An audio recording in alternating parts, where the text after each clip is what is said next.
সবার মধ্যে এনার্জি রয়েছে? আচ্ছা ঠিক আছে। আজকে আমরা প্রথম ক্লাস করতে চলেছি, ফার্স্ট ক্লাস। আজকে থেকে ক্লাসগুলো কন্টিনিউ যারা করবে তারা ইংলিশে একটা অন্য লেভেল অর্জন করবে, একদম ইংলিশে জিরো থেকে। জিরো মানে এবিসিডি নয়, এবিসিডির পরেই আর কি। আমরা একদম গ্রামারে হয়তো অনেকেই আছে খুব ভালো পারি, মিডিয়াম পারি, কম পারি। তিনটে স্তরের ছেলে মেয়েদের জন্যই খুব হেল্পফুল আজকের গ্রামার ক্লাসটা। যারা যাই জেনে থাকবে সব সাইডে রেখে দিতে হবে। আমরা স্যারের ক্লাস করছি, এখন মন দিয়ে এটাই মানে ক্লাসটাকে এনজয় করব, এবং এটা ভাববো যে আমরা গ্রামার কিছু জানি না, জিরো। এখন যেটা স্যার শেখাবে, স্যারকে আমি 100% বিশ্বাস করি, এবং স্যার যেটা শেখাবে সেটাই আমি এখন শিখবো। আমাদের ওই জানাগুলোকে যদি আমরা আলাদা রাখি তাহলেই খুব ভালো মতো শিখতে পারবো। আর যদি মনে রাখি যে স্যার নাউন বললে, নাউন ফাউন সব জানা আমার, তাহলে তুমি শিখতে পারবে না। যারা জানো তাদের তো অবশ্যই ভালো রিভাইজ হবে, আর যারা জানো না তাদের তো খুব ভালোভাবে জানা হবে। সবার জন্য প্রয়োজন, কারণ পড়াশোনা যেমন করা দরকার তেমন রিভাইজ করাও দরকার। আমরা যেমন পড়বো তেমন রিভাইজ না করলে সেটা কখনো মানে আত্মস্থ হবে না। ঠিক আছে, তো খুব মন দিয়ে ক্লাসটা করবে তোমরা যারা অনলাইনে রয়েছো। আজকে আমি আমাদের এই বর্তমান যে ব্যাচটা জিরো টু হিরো, যেটা হচ্ছে বেসিক ইংলিশ গ্রামার, তোমরা দেখতেই পাবে ব্যাচ হচ্ছে জিরো টু হিরো লেভেল 1, যেখানে basic to advance English grammar আমরা দেখতে চলেছি। এই যে জিরো টু হিরোর লেভেল 2 রয়েছে, যেখানে উঁচু ক্লাসের স্টুডেন্টরা রয়েছে, যেখানে ক্লাস 8, 9, 10, 11কে আমরা পাবো, বা 12এও থাকবে। আর যারা একদম লো লেভেল মানে আমরা নিচু ক্লাসে পড়ি, ক্লাস 5, 6, 7, এবং তার থেকেও যদি নিচু ক্লাসে কেউ থাকে তাদের জন্য হচ্ছে লেভেল 1। আমাদের টপিক সেই একই, বেসিক টু অ্যাডভান্স, তবে ওদের জন্য আরো অ্যাডভান্স স্তরে বেশি থাকছে। যেখানে জিরো টু হিরোর আর কি লেভেল 2 থাকছে, সেখানে আরেকটু অ্যাডভান্স থাকছে। আর আমরা লেভেল 1 করছি, আমাদের আর একটুখানি নিচু স্তরে জিনিসগুলো থাকবে। লেভেল 1 যে ভালো পারবে সে লেভেল 2 খুব ভালো পারবে। লেভেল 2 তে যেতে গেলে লেভেল 1টা খুব ভালো মতো শিখতে হবে। একদম গ্রামারের একদম ভিত তৈরি করে দেবো, সবার কথা দিচ্ছি, শুধু মন দিয়ে আমার ক্লাসটা করো। তোমরা যারা অনলাইনে করছো একদম মন দিয়ে ক্লাস করো, লেভেল 1 ভালো মতো শিখে নাও, ঠিক আছে, তারপরে লেভেল 2 করবে। তোমাদের গ্রামারে আর কোথাও কোনো কিচ্ছু মানে মিসিং থাকবে না, আমি কথা দিচ্ছি। যারা ক্লাস মন দিয়ে করবে ইংলিশ নিয়ে কারোর কোনো সমস্যা থাকবে না। তোমরা যারা আমার সামনে রয়েছে অফলাইনে এবং যারা অনলাইনে রয়েছে সবার জন্য আজকের ক্লাসটা ভীষণ গুরুত্বপূর্ণ হতে চলেছে। তাহলে আমাদের এটা হচ্ছে লেভেল 1 এর ব্যাচ, আমরা বেসিক টু অ্যাডভান্সের দিকেই যাব। তবে অ্যাডভান্সের সেই বড় লেভেলের জিনিসগুলো এই ব্যাচে থাকবে না। বড় লেভেল বলতে সেন্টেন্স ট্রান্সফরমেশন, কঠিন কঠিন ন্যারেশন, কঠিন কঠিন ভয়েস, বড় বড় ডিগ্রি চেঞ্জ, ওই ধরনের জিনিসগুলো থাকবে না। হ্যাঁ, বেসিক ভয়েস থাকবে, voice change, basic narration change থাকবে, এবং গ্রামারের আরো লো লেভেলের বেসিক জিনিসগুলো থাকবে। আমরা মনে করছি এই ক্লাসটা হচ্ছে তাদের জন্য খুব ফ্রুটফুল হবে, যারা ইংলিশ গ্রামারের কিচ্ছু জানে না, পারে না, ভয় লাগে, তাদের ভালোই লাগে না ইংলিশ গ্রামার করতে, তাদের ভালো লাগতে বাধ্য, তাদের জন্য আজকে এটা একদম ভীষণ সুন্দর একটা ব্যাচ। এই ব্যাচটা আগামী কয়েক মাস চলবে। যারা আমার সাথে আগামী কয়েকটা মাস থাকবে সে লেভেল 1 পুরো শিখে যাবে, লেভেল 2টাও সে খুব তাড়াতাড়ি মানে আত্মস্থ করতে পারবে তখন। তো লেভেল 1-এ আমরা খুব সুন্দরভাবে ক্লাসটা করবো মন দিয়ে। সবাই মন দিয়ে করবো তো? তোমরাও রেডি আশা করি? ঠিক আছে, চলো। জিরো বলতে গেলে প্রথমে আমরা পার্ট অফ স্পিচ থেকেই শুরু করব। পার্টস অফ স্পিচ মানে কি, একটা সেন্টেন্সের মধ্যে অনেক পার্ট থাকে। কি থাকে? নাউন থাকে, ভার্ব থাকে, অ্যাডজেক্টিভ, অ্যাডভার্ব, কনজাংশন, প্রিপজিশন, এরকম অনেক কিছু থাকে। অনেক কিছু নয়, 8টা জিনিসই বেশিরভাগ ক্ষেত্রে থাকে, 8টা জিনিসই থাকে। তো সেই 8টা পার্ট অফ স্পিচের যে মানে পার্ট অফ স্পিচ ফ্যামিলির 8টা মেম্বার নিয়ে আমরা প্রথমে একটু বেসিক আলোচনা ধারণা করব, ঠিক আছে? তারপর আস্তে আস্তে বেসিক টু অ্যাডভান্সের দিকে যাব, তারপর আস্তে আস্তে লেভেল আপ হবে। আজকের ক্লাসটা যেহেতু প্রথম, তাই একদম বেসিক স্তরের জিনিসগুলো আলোচনা করব। আমরা হয়তো অনেকেই অনেক কিছু জানি, যদি জেনে থাকি আমার সাথে কথা বলবে, আমাকে বলবে, আমি প্রশ্ন করবো, তুমি উত্তর দেবে, তাহলে আমরা ক্লাসটা খুব সুন্দরভাবে করতে পারবো। চলো, পার্ট অফ স্পিচ কাকে বলে, কত প্রকার, কি কি? স্যার পরীক্ষায় আসবে না, এটা পরীক্ষায় আসাটা মেন নয়, কিন্তু আমাকে জানতে হবে, আমি এমন ভাবে শিখবো যাতে কাউকে শেখাতে পারি। যাকে শেখাবো তাকেও তো বলতে হবে পার্ট অফ স্পিচ জিনিসটা কি। কাউকে শেখাতে পারি এমন ভাবনা নিয়ে শিখলে আমার শেখাটা অনেক বড় হবে। পার্ট অফ স্পিচের অর্থ কি? সেন্টেন্স বা বাক্যের অংশ, মানে একটা সেন্টেন্স তার বিভিন্ন অংশ থাকে, তাই তো, সেই অংশগুলো হচ্ছে এক একটা পার্ট অফ স্পিচের অংশ। সেন্টেন্সে ব্যবহৃত প্রত্যেকটি ওয়ার্ড বা শব্দ, যেটা আমরা বাংলায় বলি শব্দ, ইংলিশে বলি ওয়ার্ড, তো তার ভিন্ন ভিন্ন কাজ রয়েছে, তারা ভিন্ন ভিন্ন কাজ সম্পন্ন করে। এসব কাজ অনুযায়ী সেন্টেন্সকে যেসব ভাগে ভাগ করা হয় সেগুলোকে পার্টস অফ স্পিচ বা ওয়ার্ড ক্লাসেস বলে। আচ্ছা, সবার আগে আমাকে তিনটে জিনিস নর্মালি জানতে হবে। একটা হচ্ছে লেটার, আর একটা হচ্ছে ওয়ার্ড, আর একটা হচ্ছে সেন্টেন্স। হ্যাঁ, তাহলে লেটার কাকে বলে? এ, বি, সি, ডি, যেগুলো অ্যালফাবেট, গুলো হচ্ছে লেটার। ওয়ার্ড কি? এই অ্যালফাবেট গুলো দিয়ে যখন আমি একটা সেন্টেন্স তৈরি করে ফেলবো, যেমন অ্যাপেল, বয়, গার্ল, একটা করে তৈরি হচ্ছে না, সেগুলোকে কি বলবো আমি? ওয়ার্ড। আর আরেকটা হচ্ছে সেন্টেন্স, যার মধ্যে অনেক কটা ওয়ার্ড থাকবে। এইটুকু ক্লিয়ারেন্স সবার মধ্যে আগে থাকতে হবে। তাহলে লেটার সবার মধ্যেই থাকে, তাই না? তাহলে এটা হচ্ছে ছোট ভাই, এটা মেজো ভাই, এটা বড় ভাই। তাহলে লেটার, ওয়ার্ড, সেন্টেন্স। তাহলে লেটার না থাকলে ওয়ার্ড তৈরি হবে না, ওয়ার্ড না থাকলে সেন্টেন্স তৈরি হবে না। বুঝতে পেরেছি? এবার এই সেন্টেন্সের মধ্যে বিভিন্ন ভাগ, মানে বিভিন্ন জিনিস রয়েছে, যে সেন্টেন্সের মধ্যে নাউন, প্রোনাউন, ভার্ব, অ্যাডজেক্টিভ, বিভিন্ন জিনিস রয়েছে, সেই জিনিসগুলোকেই বলে পার্টস অফ স্পিচ। ক্লিয়ার এইটুকু সবার? প্রথমে আমরা দেখতে পাচ্ছি নাউন, তাই তো? নাউন দেখতে পাচ্ছি। পার্ট অফ স্পিচ মানে ওই যে বললাম না 8 প্রকার, এই যে 8 প্রকার, এই 8টা জিনিস নিয়ে হচ্ছে পার্টস অফ স্পিচ, যেটা আমরা ছোটবেলা থেকে ইংলিশে অনেকবার শুনেছি, অনেকবার জেনেছি। এবার আরো ভালো মতো ভাবে সুন্দর করে জেনে নেবো। পরপর ক্লাসগুলো চলবে, প্রত্যেক সপ্তাহে একটা করে। নর্মালি আমরা অনেক দূর চলে যাব, সমস্ত কিছু ভালো মতো হবে। নাউন জানি তো, হ্যাঁ? Pronoun, verb, adverb, adjective, preposition, conjunction, interjection. English গ্রামারের মেন এই 8টা জিনিস যে ভালো মতো জানবে, সে পুরো ইংলিশ গ্রামারই শিখে যাবে, 90% বেশি কভার হয়ে যাবে তার। তো এবার এই জিনিসগুলো নিয়ে একটু বেসিক আলোচনা হবে। তোমরা অনেকেই জানো, তারা আমার সাথে উত্তর করবে মুখে, কাউকে কোনো কিচ্ছু লিখতে হবে না, শুধু ক্লাসটাকে আমরা অনুভব করব, এনজয় করব। আর খাতা পেন থাকবে, যদি কিছু মনে হয় একটা জিনিস টুকে নেবো, টুকতে পারো। তাহলে স্যার আপনি তো বোঝাচ্ছেন, আমরা তো সব ভুলে যাব, আমাদের কাছে লেখা থাকছে না। পুরো ক্লাসের যে পিডিএফ, সেই পিডিএফটা বিদ্যানিকেতনের অ্যাপ্লিকেশনে দিয়ে দেওয়া হবে এবং ওয়েবসাইটেও দেওয়া হবে।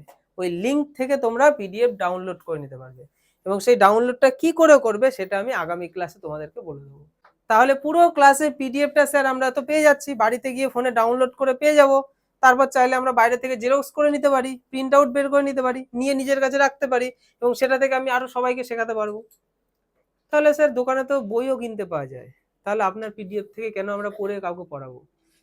কারণ একটা বইয়ের মধ্যে এমন অনেক জিনিস বেশি থাকে, বা বই পড়তে অনেক সময় আমাদের বোরিং লাগে, সেই জিনিসটা তোমরা পিডিএফ পড়ে, কারণ পিডিএফ এর টু দা পয়েন্ট, যেটুকু প্রয়োজন আমি সেটুকু রেখেছি, সেটুকু তোমার পড়তে মজাই লাগবে আশা করি। আর একটা জিনিস, আমরা তো স্যারের ক্লাসটা করছি, স্যার যেটা শেখাচ্ছে সেটা তো আমরা শিখছি, শেখা জিনিসটাই তো আমার পিডিএফ এ আছে। তাহলে শেখা জিনিস যেখানে থাকে সেটাতে একবার পড়লেই সেটা আমাদের মনের মধ্যে থেকে যাবে, এবং সেটাই তো আমি কাউকে ভালো বোঝাতে পারবো। আমি নতুন একটা বই কিনে নিয়ে এসে যে বইটা আমি পড়িনি একবার ভালো করে, তাহলে সেই বইটা থেকে কাউকে কি করে আমি শেখাবো, তাই না? তাহলে যে ক্লাসটা করছি সেটা তো প্রত্যেকটা ওয়ার্ড বাই ওয়ার্ড স্যার আমাদেরকে শিখিয়ে দিচ্ছে, লেটার বাই লেটার শিখিয়ে দিচ্ছে। তাহলে সেই জিনিসটা আমার কাছে পিডিএফ আকারে থাকবে, আমরা হার্ড কপি বের করে নিতে পারি, ঠিক আছে? বের করে নিয়ে আমরা সেটা নিজে বাড়িতে পড়তে পারি, জিনিসগুলো দেখতে পারি, স্যার যেগুলো বুঝিয়েছে সেগুলো একবার রিভাইজ করতে পারি, এবং এটা নিয়ে আগামী দিনে আমরাও কাউকে পড়াতে পারবো। নাউন কাকে বলে, কত প্রকার? এই দুনিয়ায় যেটারই নাম রয়েছে সেটাই, জোরে একসাথে, সেটাই নাউন। এই তো, যারই নাম রয়েছে সেই নাউন। আমি একটা নাউন, তুমি একটা নাউন, মোবাইল ফোন, বোর্ড, যা দেখতে পাচ্ছি তার নাম থাকলেই নাউন। ব্যাস স্যার শিখেছে, আর নাউন নিয়ে আর কি হবে? হ্যাঁ, এই নাউনের আবার ভাগ আছে, আমি এক প্রকার নাউন, তুমি এক প্রকার নাউন, ও এক প্রকার নাউন। ও প্রকারগুলো জানতে হবে, পরীক্ষায় প্রশ্ন আসে, এবং আমাদের এগুলো জানা দরকার। দেখো, তো যে ওয়ার্ড দ্বারা কোনো ব্যক্তি হতে পারে, ব্যক্তি মানে মানুষ, বস্তু মানে ইট কাঠ পাথর বালি যা খুশি তাই। পদার্থ, স্থান, কাল, দোষ, গুণ ইত্যাদিকে বোঝায়। সেই সব ওয়ার্ডকে কি বলে? নাউন বলে। হ্যাঁ, যে কোনো জিনিসের নাম হতে পারে। কোনো গুণ, যে ও খুব ভালো মানুষ, সৎ, অনেস্ট, এটাও একটা নাউন। ও নিজে যেমন নাউন, ওর গুণটাও একটা নাউন, ওর দোষটাও একটা নাউন। আর কি? কাল, বিভিন্ন কাল, স্থান, পদার্থ সব। আচ্ছা, এই যে নাম দেখতে পাচ্ছি আমরা, দেখো এই যে বিভিন্ন নাম, এগুলো সব হচ্ছে ব্যক্তির নাম। নাউন কি কি নাম? সেলিম, জীবন, রাকিব। আচ্ছা, এবার কিছু কি পাবো? বস্তু। দেখো বস্তুর নাম বুক, পেন, ওয়াটার, মোবাইল, বস্তুর নাম, এগুলোও নাউন। আর কি পাবো? ওই যে কালের নাম যেটা বলছিস, কাল, এই যে দিন, রাত, উইন্টার, কালের নাম। এই তো, সবার মধ্যে কি এনার্জি। আচ্ছা, তারপরে 4 নম্বর কি পাচ্ছি? অনেস্টি, বিউটি, হেলদি, এগুলো সব গুণের নাম, এগুলোও নাউন। অনেস্টি সততা, তাই তো। বিউটি সৌন্দর্য, হেলদি স্বাস্থ্য, মানে স্বাস্থ্য। 5 ভাগে ভাগ করা হয়। কি কি? Proper noun, common noun, collective noun, material noun, abstract noun. বুঝে গেছি? তাহলে প্রপার নাউন হচ্ছে নামবাচক। এবার এই প্রত্যেকটা নাউন আমরা নিচে মানে পেতে চলেছি। আগে নরমালি আমরা জেনে নেব proper noun, common noun, collective, material, abstract. Sir এবার বিশ্লেষণ করো, কি প্রপার নাউন, কি কমন নাউন, কি কালেকটিভ, কি ম্যাটেরিয়াল, কি অ্যাবস্ট্রাক্ট। চলো সেটাই বিশ্লেষণ হবে। এটুকু সবাই দেখে নিয়েছো? আচ্ছা দেখো, প্রপার নাউন সম্বন্ধে আমরা বুঝবো। প্রপার নাউন কাকে বলে? নামবাচক বিশেষ্য, নাম। স্যার সবই তো নাম বললেন আপনি, তাহলে আবার নামবাচক মানে? যে নাউন দ্বারা কোনো নির্দিষ্ট দয়রেফ হবে, হ্যাঁ, নির্দিষ্ট ব্যক্তি, বস্তু, স্থানকে বোঝায়, তাকে প্রপার নাউন বলে। হ্যাঁ, তার মানে সেটা কি জিনিস? আমরা সবাই ছেলে অথবা মেয়ে, এগুলো কোনো প্রপার নাউন নয়। গার্ল প্রপার নাউন নয়, বয় প্রপার নাউন নয়। আমি একজন বয়, আমি প্রপার নাউন নই, কিন্তু আমার নাম সৌরভ, সৌরভ হচ্ছে প্রপার নাউন। তোমার নাম দিশা, দিশা একটা প্রপার নাউন। বুঝে গেল? যে নাম দ্বারা ওই ব্যক্তি বা বস্তুটাকে নির্দিষ্ট করে বোঝাচ্ছে, সেটাই হচ্ছে প্রপার নাউন। বুঝেছি আমরা? আচ্ছা, যেমন Dhaka is the capital of Bangladesh, তাহলে বাংলাদেশের রাজধানী হচ্ছে ঢাকা, তাহলে ঢাকা হয়ে গেল প্রপার নাউন। কারণ ঢাকা কথাটার মধ্যে দিয়ে বাংলাদেশের ওই রাজধানী ওই ঢাকাকেই বলছে, ভাত ঢাকাকে বোঝাচ্ছে না। আচ্ছা, Rafiq is my younger brother, আমার ছোট ভাইয়ের নাম হচ্ছে রাফিক। তাহলে রাফিক কি হয়ে গেল? কারণ রাফিকের মধ্যে দিয়ে আমার ওই ছোট ভাইটাকেই আমি বোঝাচ্ছি, আর অন্য কাউকে বোঝাচ্ছি না। কমন নাউন, কমন নাউনটা কি? জাতিবাচক বিশেষ্য, জাতিবাচক। যে নাউন দ্বারা এক জাতীয় ব্যক্তি, বস্তুর সাধারণ নাম বোঝায়, তাকেই কমন নাউন বলে। যেমন বলছিলাম বয়, গার্ল। তাহলে বয়ের মধ্যে দিয়ে কোনো নির্দিষ্ট কোনো ছেলেকে বোঝাচ্ছে কি? কাকে বোঝাচ্ছে? সবাইকে বোঝাচ্ছে, মানে সব ছেলেদেরকে বোঝাচ্ছে। তাহলে নির্দিষ্ট নয়, অনির্দিষ্ট। তাহলে যেটার মধ্যে দিয়ে জেনারেলি সবাইকেই বোঝায়, সেটাকে কি বলবো? Common noun. যেমন ম্যান ইজ মর্টাল, তাহলে ম্যানের মধ্যে দিয়ে কি শুধু আমাকেই বোঝাচ্ছে বা তোমাকেই বোঝাচ্ছে? সব ম্যানকে বোঝাচ্ছে। মানুষ, মানুষ মর্টাল মানে কি? কে বলতে পারবে? মরণশীল, মানুষ একদিন মরবেই, যেতে হবে একদিন সেই শ্মশানে সবাইকে, তাই তো। তারপর কি পাচ্ছি? The horse can run fast, horse ঘোড়া জোরে দৌড়ায়। তাহলে ঘোড়াটা কি? আমার পাড়ায় যে ঘোড়াটা থাকে সে কি জোরে দৌড়াচ্ছে নাকি? কোনো নির্দিষ্ট ঘোড়া না, যে কোনো ঘোড়াই জোরে দৌড়ায়। তাহলে পুরো যে কোনো ঘোড়াকে বলছি, কোনো নির্দিষ্ট হচ্ছে না, তাহলে এটা কি হয়ে গেল? Common noun. কালেকটিভ নাউন কাকে বলে? তাই তো, সমষ্টিবাচক বিশেষ্য। কি? সমষ্টিবাচক বিশেষ্য। যে নাউন দ্বারা ব্যক্তি, বস্তু বা প্রাণীর সমষ্টির নাম বোঝায়, তাকে কালেকটিভ নাউন বলে। কি বললাম? ব্যক্তি, কোথায় গেল? ব্যক্তি, বস্তু বা প্রাণীর সমষ্টি মানে দলকে বোঝাবে, তাকে বলবো কালেকটিভ নাউন। যেমন ঈশান, এটা একটা নাম। স দেখেছিল, এ ফক অফ শিপ মানে কি একটা ভেড়ার দলকে, মানে একদল ভেড়াকে দেখেছিল। এ ফক অফ শিপ মানে একদল ভেড়া, তাহলে এটা হচ্ছে ভেড়া, ভেড়ার দলে এ ফক অফ শিপ। তাহলে এই যে এ ফক অফ কথাটার মধ্যে দিয়ে কি বুঝতে পারছি, শিপ অনেক কটা শিপ সেটাই বুঝতে পারছি। তাহলে এটা হয়ে গেল কি কালেকটিভ নাউন। তারপর বাসির জয়েন্ট দ্য আর্মি, আর্মি কি হয়ে গেল কালেকটিভ নাউন, কারণ আর্মির মধ্যে তো কোনো একজন থাকে না, না অনেকে থাকে। এ হার্ড অফ ক্যাটেল মানে গবাদি পশুর দল, তাই তো। Is grazing in the field মানে মাঠে চড়ছে, ঘাস খাচ্ছে, তাই তো। তাহলে এটা কি হয়ে গেল collective noun. A fleet of ships এটাও হয়ে গেল কালেকটিভ নাউন। বুঝতে পারছি আমরা, যার মধ্যে দিয়ে পুরো দলকে বোঝাচ্ছে তাকেই বলা হয় collective noun. Material noun, material মানে কি বস্তুবাচক বিশেষ্য, বিশেষ্য মানে নাউন, বাংলায় বিশেষ্য বলে। তাহলে যে নাউন দিয়ে কোনো পদার্থের নাম বোঝায় তাকেই মেটেরিয়াল নাউন বলে, কোনো পদার্থের নাম বোঝায়। যেমন আই ড্রিঙ্ক মাচ ওয়াটার, বলো I drink much water. Water, water হচ্ছে একটা কি বস্তু, কারণ এই ওয়াটার দিয়ে তুমি অনেক কিছু করতে পারবে, তাই না। ওয়াটার দিয়ে শরবত তৈরি করতে পারবে, ঝর্ণা তৈরি করতে পারবে, তাহলে এটা একটা কি বস্তু। Milk is a nutritious food মানে আমাদের শরীরের জন্য খুব ভালো, একটা নিউট্রিশিয়াস, তাহলে মিল্ক এটাও একটা বস্তু। তাহলে এগুলো কি মেটেরিয়াল নাউন। দেখো অ্যাবস্ট্রাক্ট নাউন কাকে বলে, যে নাউন দ্বারা কোনো ব্যক্তির বস্তুর মানে কোনো ব্যক্তি বা বস্তুর গুণ অবস্থা কাজের নামকে বোঝায় তাকে অ্যাবস্ট্রাক্ট নাউন বলে, তাই তো। তাহলে অ্যাবস্ট্রাক্ট নাউন কাকে বলে, ব্যক্তি বস্তু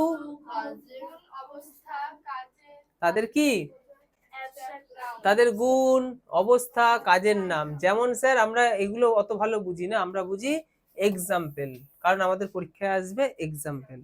honesty is the best policy, তাহলে অনেস্টি হয়ে গেল অ্যাবস্ট্রাক্ট নাউন। অনেস্টি একটা আমাদের সততা, এটা একটা গুণ, তাই তো, যাকে আমরা অনুভব করতে পারি, যাকে আমরা ছুতে পারি না, সেটাকে কি বলবো abstract noun. Industry is the কি টু সাকসেস, ইন্ডাস্ট্রি মানে কি যে কঠিন পরিশ্রম করে, মানে পরিশ্রমীকেই বলে ইন্ডাস্ট্রি। তাহলে ইন্ডাস্ট্রি এই ওয়ার্ডটা কি হয়ে গেল অ্যাবস্ট্রাক্ট নাউন।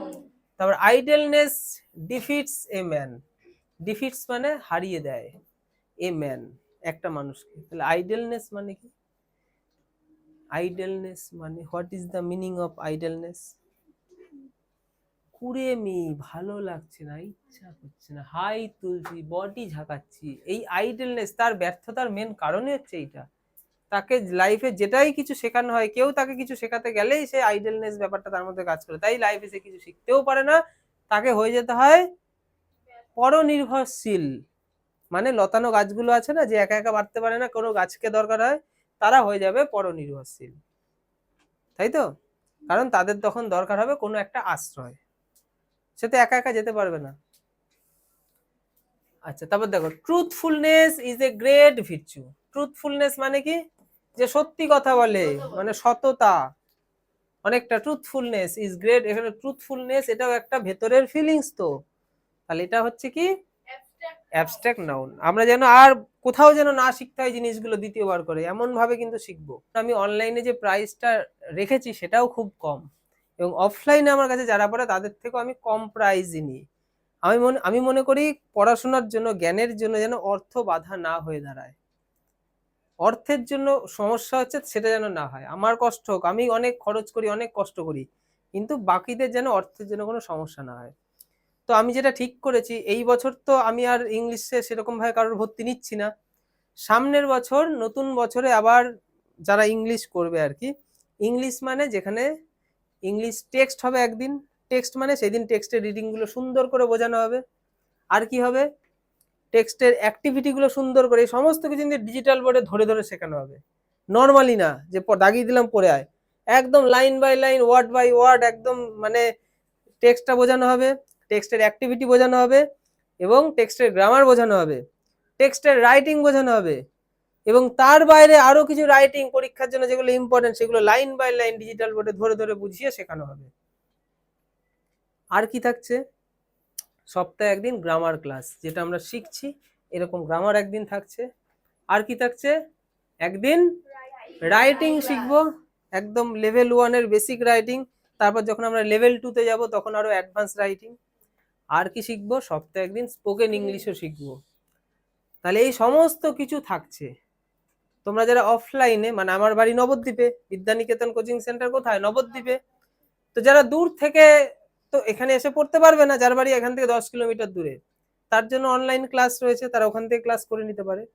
আর যারা আমার বাড়ি থেকে 2 কিলোমিটার 3 কিলোমিটারের মধ্যে রয়েছে, কি 5 কিলোমিটারের মধ্যে রয়েছে, তারা এখানে এসে পড়তে পারবে। কারণ এখানে এফেক্টিভ, এখানে এসে পড়লে কি সুবিধা, ক্লাস তো সুন্দর করে বুঝবো, প্লাস পড়াটা দিতে পারবো। আর অনলাইনে কি তারা সুন্দর করে বুঝতে পারবে, কিন্তু পড়াটা তাকে নিজেকেই বাড়িতে লিখতে হবে এবং নিজের টিচার নিজেকেই হতে হবে। প্রোনাউন কাকে বলে, কে বলতে পারবে? এই বোর্ড দেখে দেখে বললে হবে না, নিজে থেকে বলো। নাউনের পরিবর্তে যেটা বসে, নাউন ছেলে হলে হি, নাউন মেয়ে হলে সি, আর নাউন যদি প্লুরাল হয় তাহলে দে বসবে। তাহলে যে ওয়ার্ড কোন নাউনের পরিবর্তে বসে তাকে কি বলে, প্রোনাউন বা সর্বনাম। প্রোনাউন বা সর্বনাম, নাউনের পরিবর্তে যেটা বসে। যেমন এই যে ছেলেদের ক্ষেত্রে হি, মেয়েদের ক্ষেত্রে সি, কোনো বস্তু হলে ইট, প্লুরাল হলে দে, আর ইউ তো বসে তুমি তোমরা বোঝালে ইউ বসে। এগুলো সব হচ্ছে কি প্রোনাউন। প্রোনাউন না হলে সেন্টেন্স ভালো লাগে না দেখতে। রাজকে নিয়ে যদি আমি রচনা লিখি, রাজ ভাত খায়, রাজ মানে তারপরে রাজ ঘুমায়, তারপরে রাজ খেলতে যায়, তারপরে রাজ আবার ঘুমায়, তারপরে রাজ আবার ফোন ঘাটে, তারপরে রাজ আবার টিভি দেখে, তাহলে সব জায়গায় আমি রাজ রাজ রাজ, ভাল লাগছে? রাজ ভাত খায়, সে ঘুমায়, তারপর সে খেলতে যায়, তারপর সে এখানে যায়, ভাল লাগছে। তাহলে প্রোনাউন না হলে সেন্টেন্স সুন্দর হবে না, তাই প্রোনাউনকে প্রয়োজন। চলো তাহলে প্রোনাউনকে এবার স্যার ভাগ করব, কি ভাগ করব? একটা হচ্ছে personal pronoun, demonstrative pronoun, interrogative pronoun, relative pronoun, indefinite pronoun, distributive, reflexive, reciprocal. মহারাজ কি মানে জয় ধ্বনি হলো না? হ্যাঁ, সরস্বতী ঠাকুর মাই কি। যাই হোক, ভালো লাগছে তো, এনার্জেটিক না? আমি তো নাহলে ঝিমিয়ে পড়বো। আচ্ছা, তাহলে পার্সোনাল প্রোনাউন ব্যক্তিবাচক, ওই যে হি সি দে, যে এই পার্সোনাল প্রোনাউনটাই আমরা প্রোনাউন হিসেবে জানি, যেখানে মানুষের নামের পরিবর্তে যেগুলো বসছে। আচ্ছা, এছাড়া কি আছে, ডেমনস্ট্রেটিভ প্রোনাউন। স্যার এগুলো সম্বন্ধে অত আমরা জানি না, এইটা আমরা খুব ভালো মতো জানি, কারণ এর মধ্যে কি আছে, হি আছে, সি আছে, দে আছে, ঠিক আছে, এই সমস্ত রয়েছে, এগুলো সব হচ্ছে পার্সোনাল প্রোনাউন। আচ্ছা, ডেমনস্ট্রেটিভ প্রোনাউন আছে interrogative, relative, indefinite, distributive, reflexive, reciprocal. ব্যাস, এবার এই জিনিসগুলো একে একে আমরা জানবো কোনটা কি প্রোনাউন। কোনো ব্যক্তি বা বস্তু, যেসব প্রোনাউন কোনো ব্যক্তি বা বস্তুর, কি ব্যক্তি মানে পার্সন আর বস্তু মানে থিং, এর পরিবর্তে বসে, তাকে আমরা কি বলবো, পার্সোনাল। তাহলে পার্সোনাল প্রোনাউনটা তো আমরা জানি, একটু আগেই তো বললাম, ব্যক্তি বস্তুর নামের পরিবর্তে বসে পার্সোনাল প্রোনাউন, যেটা আমরা প্রোনাউন হিসেবে যাকে আমরা চিনি। এই জিনিসটা জানাটা খুব দরকার, তাই না? এবং আমরা জানি স্যার, আমরা ক্লাস করে আমরা জানবো না? তো জানি, রিভাইজ হয়ে যাবে, জানি যখন কি আছে রিভাইজ করে নেবো। চলো দেখি কে কেমন পারে। ফার্স্ট পার্সন, ফার্স্ট পার্সন মানে প্রথম পুরুষ, জেনে ওইসব করে ঝামেলা করে লাভ নেই। ফার্স্ট পার্সন কোনগুলো সেগুলো বলো। ফার্স্ট পার্সন কোনগুলো? আমি, আমরা, আমি আমরা ফার্স্ট পার্সন, তুমি তোমরা সেকেন্ড পার্সন, সে তাহারা থার্ড পার্সন। তাহলে আমি আমরা আই, আর কি ওই। সেকেন্ড পার্সনে কি আছে, তুমি তোমরা, ইউ, ইউ এর মধ্যে দিয়ে তুমিও বোঝায় তোমরাও বোঝায়। আর থার্ড পার্সন হচ্ছে কি, হি, সি, দে, ওয়াই। তাহলে হি সি দে এগুলো হচ্ছে থার্ড পার্সন। তাহলে তিনটে পার্সন আমরা জানি, থার্ড পার্সনটা বিশেষ করে জেনে নাও। কারণ স্যার কিছুক্ষণ পর পরই এই কথা বলে, সাবজেক্ট যদি থার্ড পারসন সিঙ্গুলার নাম্বার হয় ভার্বের শেষে এস বাই এস বসে, বলে না? তাহলে সিঙ্গুলার নাম্বার হচ্ছে এই দুজন ব্যক্তি, এরা দুজন হচ্ছে সিঙ্গুলার। তাহলে সাবজেক্ট যদি এই থার্ড পারসন সিঙ্গুলার নাম্বার হয় এবং সেটা যদি প্রেজেন্ট টেন্স হয় তাহলে ভার্বের শেষে এস অথবা ইএস বসবে। হ্যাঁ, তাহলে পারসন ক্লিয়ার? আচ্ছা, আমরা তো এইভাবে পড়ি না, আমরা পড়ি সিঙ্গুলার হলে ভার্বের শেষে এস বাই এস, প্লুরাল হলে এস বাই এস বসবে না। আই ব্যতিক্রম, আই নিজে সিঙ্গুলার হয়েও বেশি আগে যায়, তাই প্লুরালকে নেয়। ঠিক আছে, আমরা এইভাবে শিখি। আচ্ছা, পার্সনের সিঙ্গুলার বা প্লুরাল ফর্ম আছে, আছে আমরা দেখেই তো বুঝতে পারছি সিঙ্গুলার প্লুরাল। সিঙ্গুলার কোনটা? আই হচ্ছে সিঙ্গুলার, উই হচ্ছে প্লুরাল, আর ইউ দুজনই। ইউ তো আরো বেশি আগে যায়, ইউ বলে আমি সিঙ্গুলার, আমি প্লুরাল, আমি দুটোই। তুমি তোমার মতো ব্যবহার করে নাও, তুমিও বলতে পারো, তোমরাও বলতে পারো, যা বলো বলো। আচ্ছা, আর থার্ড পার্সনে হি হচ্ছে সিঙ্গুলার, আর সি হচ্ছে সিঙ্গুলার। অনলাইনে মার চলবে কিন্তু ভুল বললে। আর দে হচ্ছে হয়ে গেল, আমরা সিঙ্গুলার প্লুরাল জেনে গেছি। আর কি পার্সোনাল প্রোনাউন কি দেখতে পাচ্ছি? এই যেগুলো আমি বললাম, এ তো জাস্ট জল ভাত স্যার। ফার্স্ট পার্সোনাল প্রোনাউনে এই যে আই হচ্ছে সিঙ্গুলার আর প্লুরাল হচ্ছে উই, তাহলে ফার্স্ট পার্সনে সিঙ্গুলার প্লুরাল পেয়ে গেলাম। আচ্ছা, সেকেন্ড পার্সনে সিঙ্গুলার প্লুরাল পেয়ে গেলাম। সেকেন্ড পার্সনে সিঙ্গুলার হচ্ছে ইউ আর প্লুরাল হচ্ছে ইউ।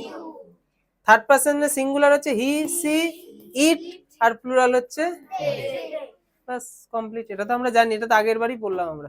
যে প্রোনাউন কাছের বা দূরের কোনো ব্যক্তি বা বস্তু বা প্রাণীকে নির্দেশ করে, কোনো কাছের ব্যক্তি হতে পারে, বস্তু হতে পারে, বা কোনো প্রাণী হতে পারে, তাকে নির্দেশ করে, তাকে বলে ডেমনস্ট্রেটিভ প্রোনাউন।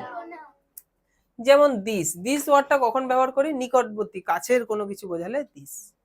তাহলে দিস ইজ মাই পেন, এই যে পেনটা এটা হচ্ছে আমার pen, this is my pen. আচ্ছা, আর দিস, দিস মানে এগুলো, দিস মানে এগুলো, এগুলো এটাও নিকটবর্তী অর্থেই বোঝায়, কিন্তু প্লুরালে বোঝায়, এটাই বুঝতে হবে। তাহলে দিস আর কি দিস, এই দুটোর মধ্যে কি তফাৎ?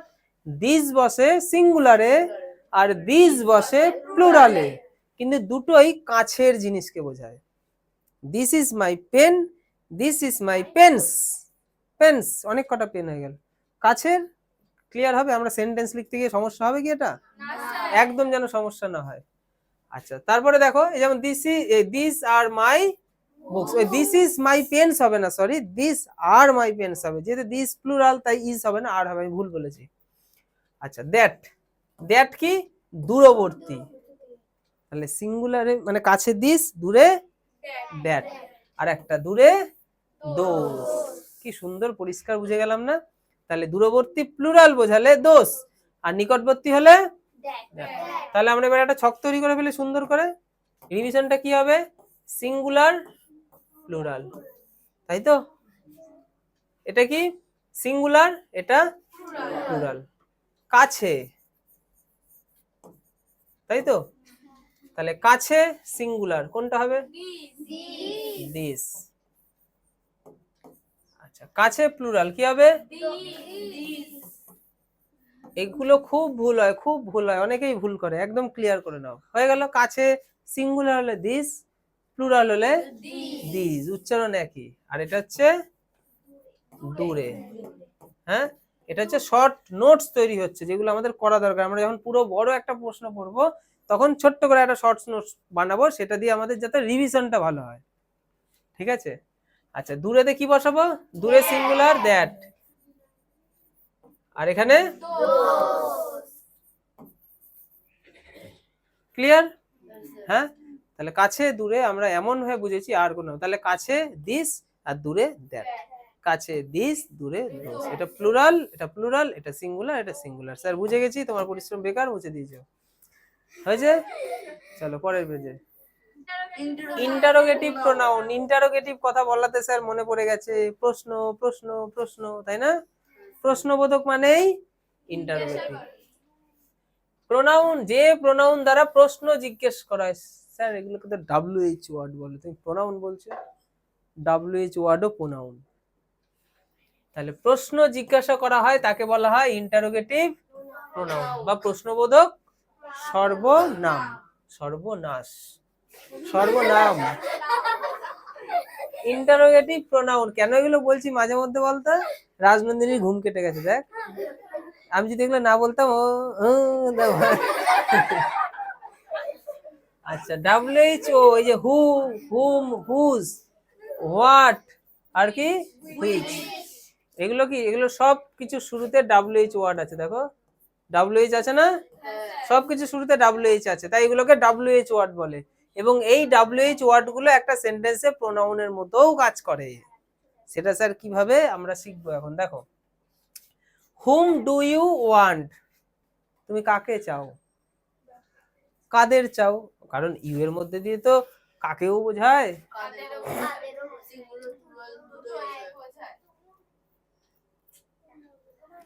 মানে তুমি তোমরা দুটোই ইউ এর মধ্যে দিয়ে বোঝায়। যাই হোক হুম, হুমের মধ্যে দিয়ে কাকে বা কাদের হয়, আমি ইউটা না সরি ভুল বলেছি, তাহলে হুমের মধ্যে দিয়ে কাকে বা কাদের দুটোকেই বোঝায়। তাহলে এই হুমটা হয়ে গেল কি, কি হয়ে গেল হুমটা, কি প্রোনাউন, কারণ এই ওয়ার্ডটা এসে এটাকে প্রশ্নবোধক বাক্য বানিয়ে দিল, ইন্টারোগেটিভ সেন্টেন্স তৈরি হয়ে গেল, তাই এটা হচ্ছে ইন্টারোগেটিভ প্রোনাউন।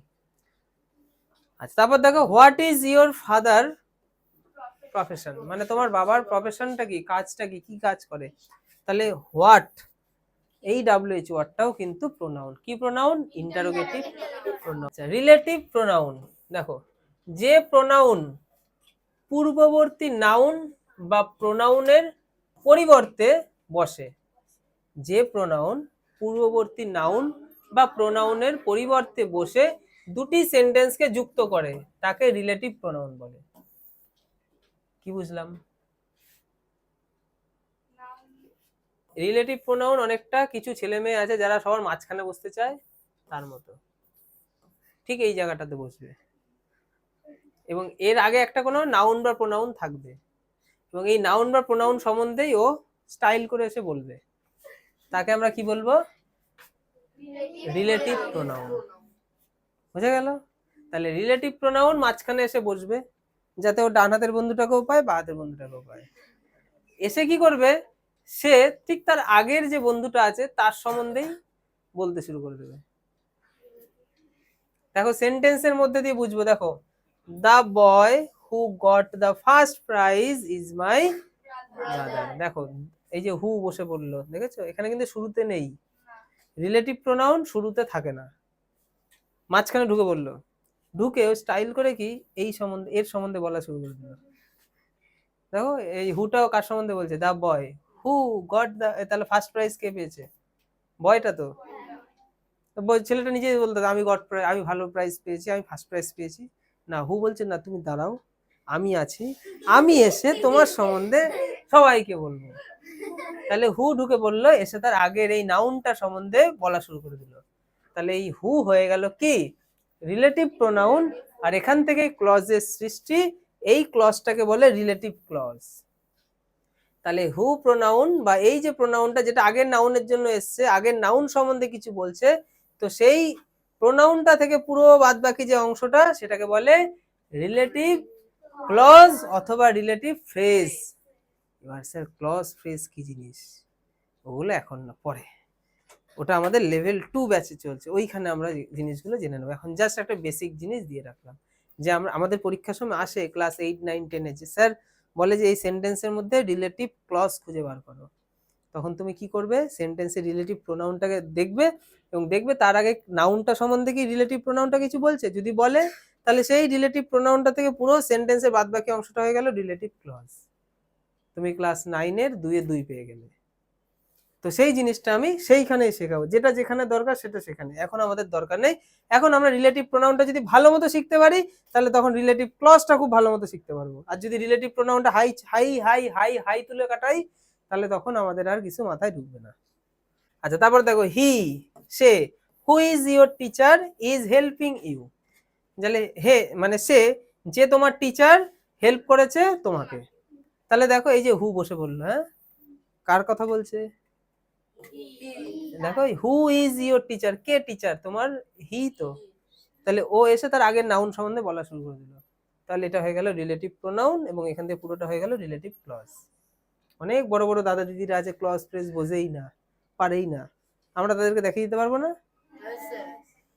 আচ্ছা, দিস ইজ দ্য বেবি, এই যে হয়ে গেল, ঠিক আছে, দিস ইজ দ্য বেবি, এটা হচ্ছে, এই যে বেবি হচ্ছে নাউন, এই যে হুইচ ঢুকে বললো, সব ক্ষেত্রে তো হু আসবে এমন কোনো ব্যাপার নেই, হুইচ, এই হুইচ এসে কি করলো, বেবির সম্বন্ধে বলা শুরু করে দিল। কি বলছে, হুইচ ওয়াজ ক্রাইং, তাহলে ক্রাইং কে কাঁদছিল, বাচ্চাটা, তাহলে হুইচ এসে কার সম্বন্ধে বলছে, বাচ্চাটার সম্বন্ধে, তাহলে এটা হয়ে গেল রিলেটিভ প্রোনাউন, আর এই পুরোটা হয়ে গেল রিলেটিভ ক্লজ।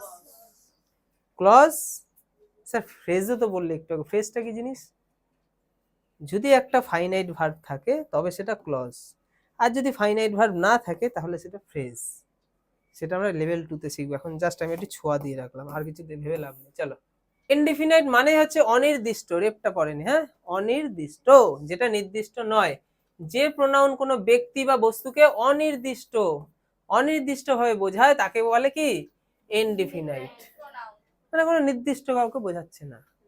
যেমন মেনি, মেনি চিলড্রেন, অনেক বাচ্চা, তাহলে কোনো বাচ্চাকে আমি চিহ্নিত করছি, এনি, কোনো একজন, তাহলে নির্দিষ্ট কাউকে চিহ্নিত করছি, উই, আমরা, আমরার মধ্যে কোনো নির্দিষ্ট কেউ আছি, ওয়ান, কোনো ওয়ান মানেও কোনো একজন, সেটাও নির্দিষ্ট নয়, নান, কেউই না, তাহলে এখানে সব কি অনির্দিষ্ট, তাহলে যেগুলো অনির্দিষ্ট সেগুলো হচ্ছে ইনডিফিনাইট প্রোনাউন। স্যার আমরা এইসব বুঝি কম, এক্সাম্পল বোঝাও, এক্সাম্পল বুঝবো আমরা, দেখো মেনি স দা অ্যাক্সিডেন্ট, মেনি, এটা কি হয়ে গেল, হ্যাঁ, তাহলে তুমি যদি এখন স্কুলে গিয়ে তোমার বান্ধবীটাকে বলো মেনিটা কি বলতো, ও বলে মেনি মানে অনেক, বা আমি কি গ্রামার জানি, তখন আমি বললো তুই তো জানিস আমি গ্রামারে পিএইচডি করেছি সৌরভ স্যারের কাছে, জানিস এই মেনিটা কি জানিস, এটা হচ্ছে ইনডিফিনাইট প্রোনাউন, কেন জানিস, কারণ এই কোনো নির্দিষ্ট কাউকে বলছে না,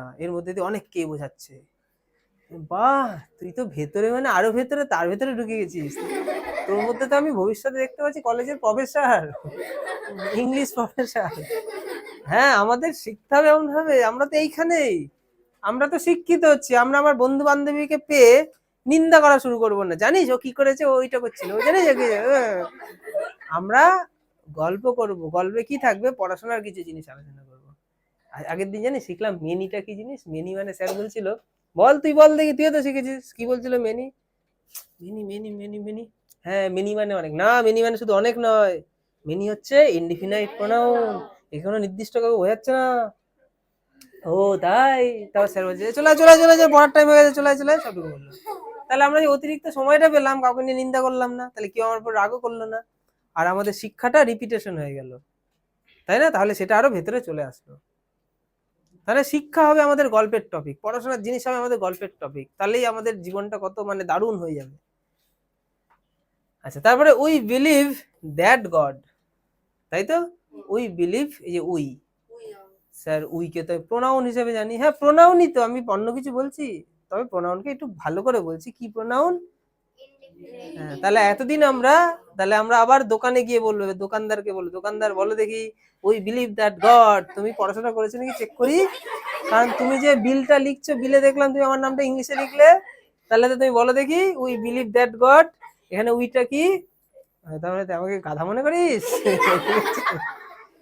আমি কি গাধা, আমি জানি না, উই মানে উই, উই মানে আমরা, আর আমরা বললে হবে না, ওইটা কি পার্ট অফ স্পিচে, ওইটা কি, উই, উই প্রোনাউন, বলিস কি রে, দেখেছিস আমি পড়তাম ছোটবেলায়, শুধু প্রোনাউন নয়, আমি বোঝাচ্ছি বোঝো তুমি, উই হচ্ছে রিলেটিভ প্রোনাউন, কারণ উই এর ইনডিফিনাইট প্রোনাউন, তাহলে উইটা হচ্ছে একদম ঠিক, উইটা হচ্ছে ইনডিফিনাইট প্রোনাউন, হ্যাঁ তো কি, দোকানদার বলে কি, তখন আমরা আবার বলবো, কি বলবো, ইনডিফিনাইট প্রোনাউনটা কি জানো, বলে কি, ইনডিফিনাইট হচ্ছে কোনো নির্দিষ্ট কাউকে বোঝাচ্ছে না, এই উইয়ের মধ্যে আমি আছি, তুমি আছো, তোমার ওই দিদিটা আছে, তোমার ওই বোনটা আছে, তোমার ওই কাস্টমারটা আছে, ওই দেখো সবাই আছি আমরা, আমরা সবাই উই, কোনো নির্দিষ্ট কাউকে বোঝাচ্ছে বলো, উইয়ের মধ্যে দিয়ে তোমাকে বোঝাচ্ছে, আমাকে বোঝাচ্ছে, কাউকে না তো, সবাইকে বোঝাচ্ছে, তাই এটা কোনো নির্দিষ্ট কাউকে বোঝাচ্ছে না,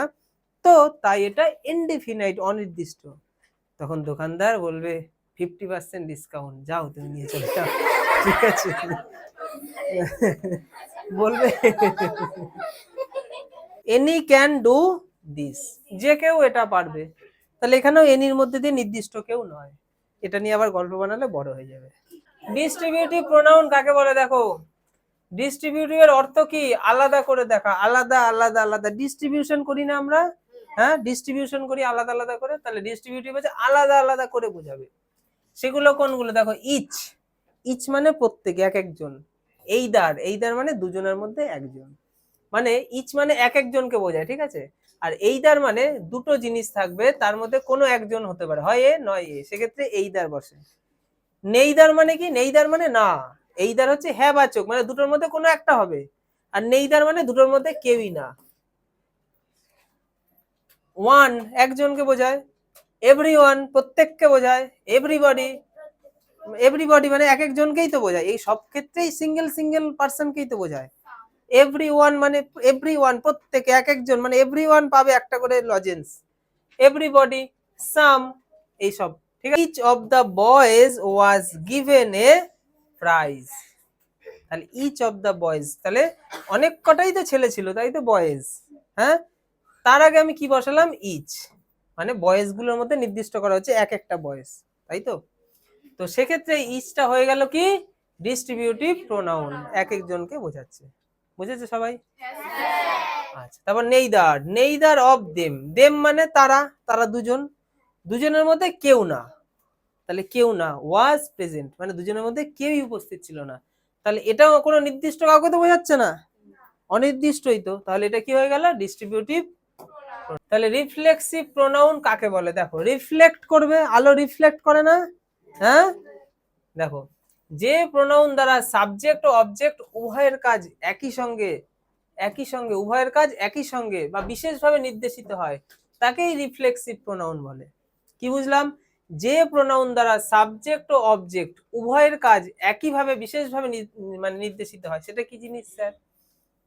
চলো এক্সাম্পলের মধ্যে দিয়ে বুঝবো, আগে আমরা জেনে নিই রিফ্লেক্সিভ প্রোনাউন কোনগুলো, তারপর এক্সাম্পল যেই দেখবো সেই আমরা এটা বুঝে যাবো, ঠিক আছে? আমাদের এক্সাম্পল থেকে রুলস তৈরি হয়েছে, রুলস থেকে এক্সাম্পল তৈরি হয়নি। আমরা রুলস মানে এক্সাম্পলের মধ্যে দিয়ে রুলসটা বুঝবো। দেখো, মাই, ইওর, হিম, হার, ইট এর সঙ্গে সেলফ, সেলফ হবে, সেলফ, শুধু সেলফ, সেলফ এবং আওয়ার, ইউ, দেম এর সঙ্গে সেলফস যোগ করে রিফ্লেক্সিভ প্রোনাউন গঠন করা হয়। তাহলে রিফ্লেক্সিভ প্রোনাউনটা কি করে হবে, যদি মাই থাকে মায়ের সাথে আমরা সেলফ বসাবো, যদি ইওর থাকে ইওর সাথে আমরা সেলফ বসাবো, হিম থাকলে সেলফ, ইট থাকলে সেলফ, এগুলো সব কি হয়ে গেল বলো তো? হ্যাঁ,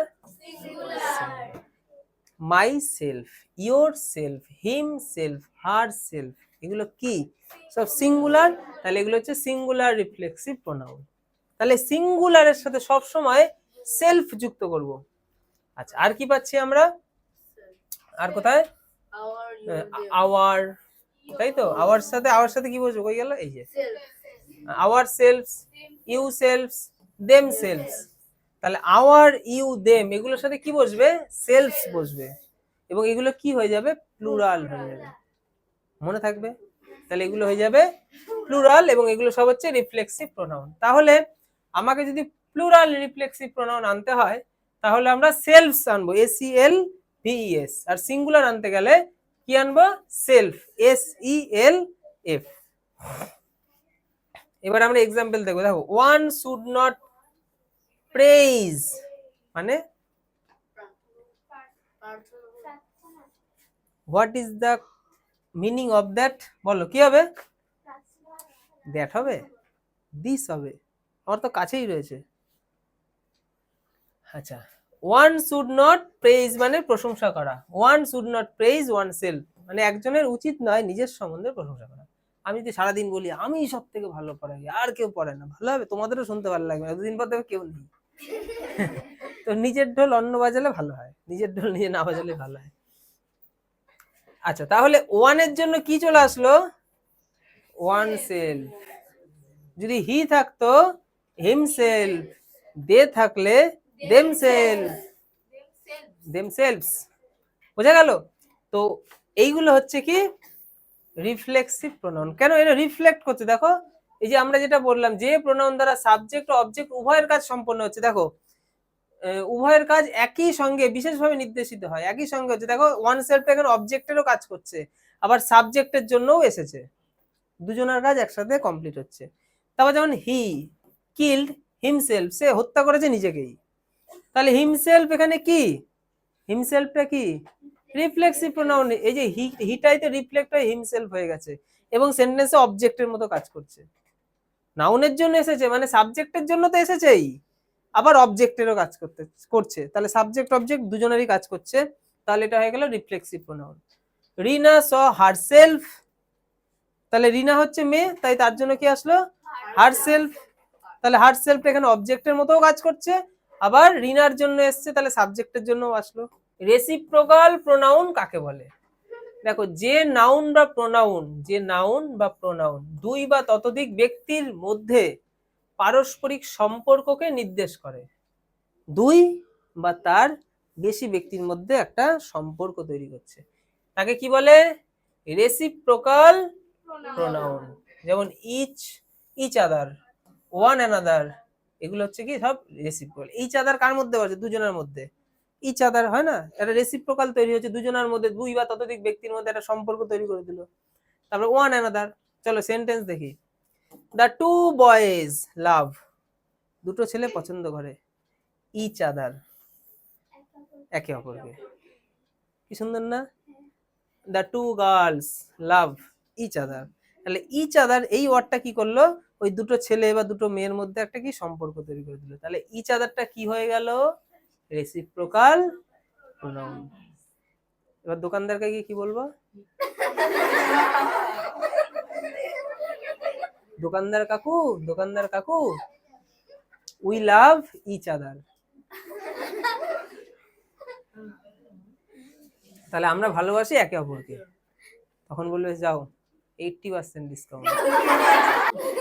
three men are quarrelling with one another, three men, এই যে মেন, ম্যান কখন হয় আর মেন কখন হয়,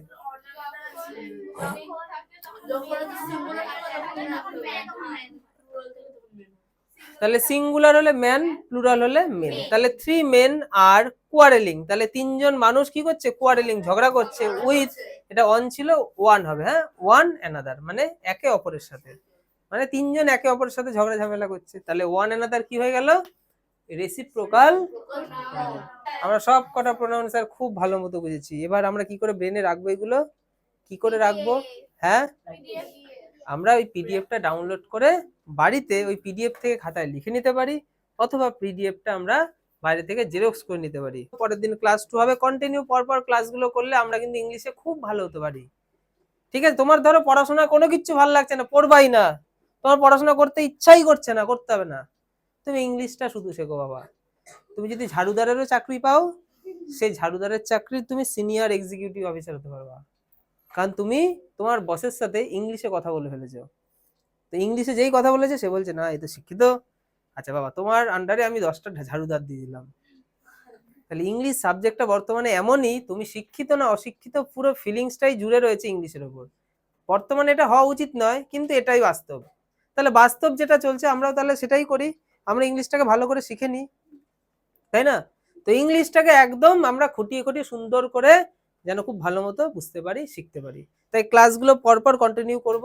তোমরা অনলাইনে যারা ক্লাস করলে আরেকবার ভিডিওটা দেখতে পারো, পিডিএফটা ডাউনলোড করে নেবে যেরকম ভাবে বললাম, বা লিখে নিতে পারো, এবং মন দিয়ে ক্লাসগুলো করো। পরের ক্লাসে অবশ্যই এসো, তাহলে ইংলিশ তোমাদের খুব ভিতটা মজবুত হবে। একদম কনসিস্টেন্সির সাথে আমাদের পড়াশোনা করতে হবে, কারণ কনসিস্টেন্সি ইজ দ্য কি অফ সাকসেস। আমাদের সফলতা যদি পেতে হয় কনসিস্টেন্ট হতে হবে, কারণ শুরু তো সবাই করতে পারে, শেষ পর্যন্ত পাওয়া যায় না। একটা যদি 1600 মিটারের একটা রেস হয় না, শুরুতে দেখবা সবাই রয়েছে, এবং যখন ওই লাল ফিতে পর্যন্ত পৌঁছানোর সময় দেখবা 3-4 জন রয়েছে। আমাদের লাল ফিতে পর্যন্ত পৌঁছানোর সময় যেন আমরা সবাই থাকতে পারি, তাই আমরা স্লো করব, কচ্ছপের মতো আর কি, স্লো বাট স্টেডি। আমরা স্লো চলবো কিন্তু প্রতিদিন চলবো, মানে স্যার যদি প্রত্যেক সপ্তাহে একটা করে গ্রামার ক্লাস এরকম করায়, আমরা যত সমস্যাই হোক, যদি আমাদের শরীর ভালো থাকে আর যদি আমরা নবদ্বীপে থাকি বা যদি আমরা উপস্থিত থাকতে পারি, আমরা ক্লাসটা করবই করব। এটাকেই বলে কনসিস্টেন্সি, যেটা তোমাকে সফল বানাবে আগামী দিনে। ঠিক আছে, সবাই কনসিস্টেন্ট থাকবো তো? ঠিক আছে, আজকের ক্লাস এখানেই, দেখা হবে পরের সপ্তাহে পরের ক্লাসে।